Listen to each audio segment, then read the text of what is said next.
Monsieur le Président, chers collègues, dans le territoire rochefortais, la manne touristique s'est tarie après les heures de gloire du très beau chantier spectacle L'Hermione.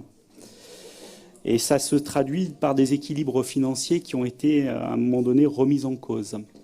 Donc les 4 principaux acteurs du site, le CIM, le musée de la marine, l'Acromate et l'Hermione, ont travaillé courageusement à leur rapprochement ces dernières années, imaginant notamment une stratégie, une billetterie commune pour sortir de cette spirale négative. Le projet de soutien au projet de requalification au site touristique de l'Arsenal de Rochefort a été lancé en juillet dernier. Même s'il se traduit pour le moment par une fréquentation en hausse de 17%, nous sommes loin du prévisionnel et le panier moyen a même tendance à diminuer. Les dépenses d'environ 800 000 € en communication pour 2 ans aboutissent à une augmentation du total de fréquentation de 20 000 personnes, soit environ 20 € de communication dépensée par personne supplémentaire cette année, ce qui fait quand même beaucoup.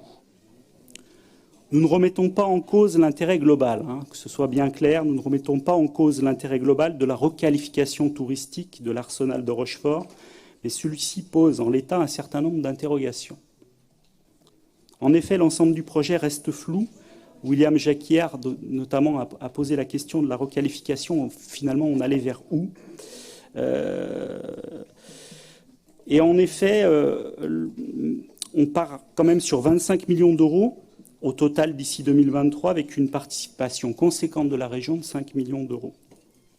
Donc les stratégies d'orientation de la requalification restent vagues, elles aussi. On navigue finalement entre un patrimoine industriel et parc d'attractions sans véritable vision stratégique globale. Un cabinet d'études, qui en a d'ailleurs remplacé un autre, a construit un schéma économique d'investissement sur 4 ans, avec ce budget global très conséquent, mais sans vraiment préciser et assez détailler, selon nous, le projet. Quelle va être la destination exacte de tout cet argent ? En outre, on nous parle par exemple d'un spectacle numérique autour de l'Hermione, mais on sait que ce genre d'attraction est rapidement obsolète et qu'il faudra donc aussi prévoir rapidement un renouvellement de cet équipement. Quel est alors le coût de fonctionnement de ce parc in fine et qui le financera ? On connaît pour l'instant les sommes investies, mais le modèle financier global, comme la stratégie, reste peu détaillé et sa partie fonctionnement peut évidemment inquiéter. Il est d'ailleurs heureux que la région ne s'engage pas sur cette partie fonctionnement, comme souligné à la page 16 de cette délibération. Nous redoutons finalement un possible catalogue d'intentions ne garantissant pas d'assurer un équilibre d'exploitation viable. Cette fragilité économique reste selon nous préoccupante, risquant de surcroît de décourager d'éventuels investisseurs privés. Pour toutes ces raisons, nous nous abstiendrons sur cette délibération. Monsieur le Président, je vous remercie.